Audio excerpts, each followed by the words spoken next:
주님의 이름으로 사랑하고 축복합니다. 또 하루 한 주의 시작 월요일 아침 주님 앞에 나와 큰 은혜가 한 주간 평안하게 또 기도의 응답을 경험하며 있기를 소망합니다. 오늘 요한계시록 19장 11절부터 21절의 말씀을 통해서 오직 승리뿐이 예수님이라는 제목을 한번 말씀을 상고하기를 원합니다. 요한계시록은 이제 22장까지 하면은 이번 주와 다음 주 월요일에 요한계시록 강해를 마치게 되겠는데, 역시 예수님의 이제 승리를 보고 이 다음에 이제 천년왕국, 그리고 말씀드렸던 요한계시록의 이 해석적인 부분을 따라서 적용하는 부분도 다를 거고 이해하는 부분도 다를 텐데, 그것을 이제 살펴보았습니다. 오늘은 분명한 영적 전쟁을 이야기하는 것 같습니다. 물론 과거에도 그리고 이후에도 여러 전쟁들은 이 세계와 나라에 끊이지 않았던 것은 사실입니다. 그러나 보니 하늘에서 사도 요한이 보는 모습은 우리 예수님의 오늘 모습인데, 백마에 탄 모습을 보니 충신과 진실이라는 이름을 가졌습니다. 11절에 보니까 이것이 세번역으로 보면 신실하신 분, 참되신 분, 이러는 이름이다. 그거는 우리 예수님밖에 가질 수 없는 이름이죠. 앞에 사실 사도 요한이 이 10절에서는 지난번에 살폈던 말씀에는 실수를 했죠. 천사에게 경배를 하려고 했더니 야, 하지 마라, 나도 종이다, 이렇게 해서 경배를 못하게 했습니다. 우리의 약한 모습을 보는 것 같았죠. 뭔가 위험이 있고 뭔가 능력이 있으면 그 앞에 절을 하려고 하는 그런 나약한 모습들이 우리에게 있는 것 같습니다. 그래서 여전히 우상들은 존재하고 이단도 존재하는 것 같은데, 그러나 공의로 심판하시며 싸울 수 있는 분은 오직 예수 그리스도뿐입니다. 오늘 그 싸움이 나타나고, 오늘 본문에 보면은 19절엔 전쟁을 일으키다가 이렇게 말합니다. 전쟁, 싸움, 말세에는 전쟁과 싸움으로 묘사가 되지만 사실은 우리 예수님에게는 승리뿐입니다. 그런데 오늘도 보니까는 이 백마탄 분에 의해서 그의 능력으로 열려질 새로운 세상을 기대하는데, 이거를 뭐 억지로 대입을 하거나 뭐 특별히 사이비 교주가 백마 타고 왔다 해서 사진 찍은 걸로 오류를 범하지 않는 해석만 한다면, 이건 반드시 우리 예수님이다, 구원자이시다, 구세주시다, 충분히 이해하고 알 수 있을 것 같습니다. 주님의 승리, 이것만 생각하면 되십니다. 12절에는 그 특징을 묘사를 하는데, 그 눈은 불꽃 같고 머리에는 많은 관들이 있고 이름 쓴 것 있으니 자기밖에 아는 자가 없다. 온 세상에 예수 그리스도를 감당할, 우리 주님을 감당할 수 있는, 세상의 것으로 세상의 해석으로 주님을 가두거나 말할 수는 없습니다. 그분의 사랑은 말하는 바다를 먹물 삼아도 하늘을 두루마리 삼아도 다 쓸 수 없고 헤아릴 수 없는, 그의 눈이 불꽃 같아서 그분이 쳐다보시는 모습만 봐도 사실 감당할 수가 없죠. 구약에 이 여호와의 사자가 나타나서 대면해 보았을 때 많은 사람들이 난 죽었다 합니다. 그분의 거룩함과 하나님의 그 위엄 앞에서는 살아남을 수가 없죠, 죄악된 인간은. 그런데 친히 그 모습을 보여주시는 것은 은혜이고, 많은 관을 머리에 썼다. 짐승도 사실 7개의 관을 썼던 묘사가 있었는데, 나름 어떤 권세를 가졌다는 것도 하지만 우리 주님은 그보다 많은, 세아릴 수 없는 어쨌든 그런 숫자로 표현하지가 않았습니다. 역시나 영광과 경배를 받으실 왕관을 쓰신 분은 우리 주님밖에 없다. 13절에 또 특징이 있는데, 피 뿌린 옷을 입었다, 하나님의 말씀이라 해석을 바로 해주죠.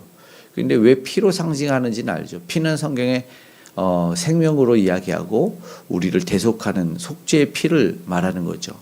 피 흘림을 통해서 사함을 받을 수 있기 때문에 결국 이 어린 양의 통치권과 어마어마한 권능을 이야기하면서도 그분은 우리를 사랑하사 구원하시기 위해서 피 흘리신 분이다라는 것을 이야기하는 것입니다. 자신의 피를 통해서 우리를 구원해 주신 그 놀라운 사랑, 그리고 하나님과 사실은 동등됨이죠. 태초에 말씀이 계시니라. 오늘 보니까 말씀이다라고도 13절에 이야기하죠. 피 뿌린 옷을 입었는데 하나님의 말씀이라. 성부 하나님과 사실은 예수님이 동등하십니다. 성령 하나님도 동등하십니다. 삼위일체의 신비이기도 합니다.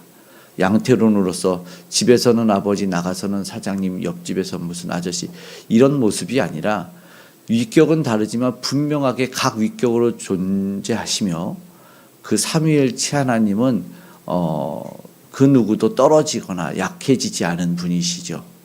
삼위 하나님은 그럼에도 불구하고 성부 하나님의 명령에 순종하여 십자가에 죽기까지 복종을 하셨습니다. 빌립보서 2장 8절에는 사람의 모양으로 나타나사 자기를 낮추시고 죽기까지 복종하셨으니 곧 십자가에 죽으심이라. 이것이 예수 그리스도의 비하를 얘기하죠. 낮고 낮아지 인간의 몸으로 입으신 것도, 피조물의 형상을 입은 것도 낮은데, 그러나 고통을 당하셔 십자가에 죽으시고 또 비하돼서 무덤에 내려가시고, 이 모든 것이 우리를 사랑하사 보여주신 사랑이다라는 겁니다. 우리가 예수 그리스도를 묵상할 때 감사와 사랑이 빠지면 안 됩니다.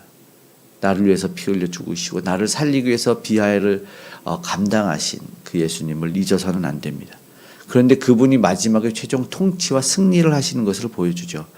군대도 백마를 탔어요. 14절에 보니까. 그리고 그 입에서 뭐가 나옵니까? 15절에 예리한 검이 나옵니다. 그래서 이제 그분의 특징은 역시나 16절에 만왕의 왕이요 만주의 주라. 처음 이 땅에 오셨을 때 예수님의 모습과는 다르죠. 흠모할 것이 하나도 없는 연약한 모습으로 연한 순처럼 오셨다고 묘사를 하고 있습니다. 그러나 그분이 십자가에서 하나님의 어린 양이 되어 피 흘려 죽으셨지만 다시 오시는 재림의 때는 만왕의 왕 만주의 주로 오신다는 것을 오늘 성경에는 이야기하고 있습니다. 그분의 통치가 분명하게 이를 거죠. 그래서 그분의 이브의 검으로 우리를 친히 세상을 심판하십니다. 그러니까 앞에서는 사실은 우리의 삶을 이야기하죠. 무엇을 입고 그리고 혼인잔치에 참여할 것인가. 그거는 성도의 거룩한 행실이라. 그러니까 우리가 입을 것은 주님 앞에서 어떻게 존재하는가를, 어떠한 모습으로 살아갔냐, 이 코람데오를 반드시 생각해야 될 거라는 것입니다. 17절에 보니 또 한 천사가 태양 안에 서서 공중의 모든 새들에게 큰 음성으로 외쳐서 살을 먹으라고 합니다. 잔인한 이야기죠. 대적한 자들, 하나님을 거역한 자들인데, 왕들, 거기에 보니까 장군들, 장사들, 그런 자들의 이 시체의 살을 먹으라고 이야기를 외치고 있죠. 이 그가 보는 환상이지만 사실은 좀 무섭기도 하지만 반드시 승리하는 그리스도의 승리를 보여주니 필연적으로 저들의 패망한 모습도 보여주는 것이죠. 모든 자의 살을 먹으라. 그 음성이 두렵지만 우리 진짜 만왕의 왕을 보여주는 것이죠. 사실은 저들이 대적해서 싸운다, 전쟁이다. 오늘 본문은 그런 표현이 있지만 예수님을 상대할 수가 없어요. 그런데 왜 전쟁과 싸움이라고 묘사를 하는지, 저들이 마치 힘을 가지고 나타나는 것 같지만 그냥 순간적으로 다 멸해지는 겁니다. 사그러지는 거죠. 그냥 일방적인 거라고 보면 됩니다. 일방적인 패망이 저들에게 있는 것이죠. 그러면서 그들은 그런데 그 힘을 가졌을 때는 어땠을까 우리는 생각해 보게 됩니다. 지금 세상도 마찬가지인데, 지금 세상이 영원할 거라고 생각하고 내가 가진 힘과 권세가 무궁할 거라고 생각을 하는데 절대 그렇지 않다는 것을 분명하게 이야기해 주는 겁니다. 당시에 고난이 있었던 사도 요한의 시대의 교회들과 성도들에게는 큰 위로가 되는 것이죠. 로마의 권력을 어느 누구도 무너뜨릴 수가 없었는데, 저 황제의 횡포를 누구도 막을 수가 없었는데, 이제 보니 그들이 예수님이 재림해서 다시 오실 때 정말 비참한 최후를 맞는구나라고 주님을 소망하게 됩니다. 오늘 우리도 마찬가지입니다. 각각의 어려움과 이해되지 않는 현실들로 고난 속에 있을지라도, 때로는 암의 투병이 있을지라도 우리 주님이 오시면 모든 것이 해결됩니다. 보이는 문제건 보이지 않는 모든 문제건 주님 앞에서는 다 굴복되게 되고, 만왕의 왕이 통치하시면 어떤 것도 염려와 근심이 없는 겁니다. 주님의 통치를 오늘 우리도 역시나 사모했으면 좋겠습니다.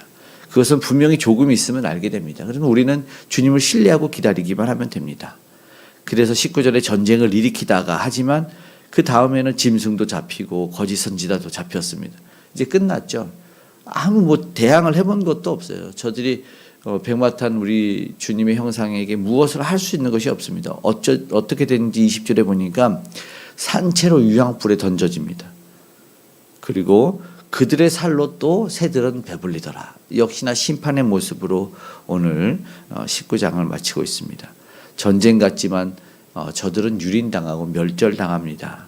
안타깝지만 저들의 하나님에게 대항했던 심판의 결과를 보게 되는 것입니다.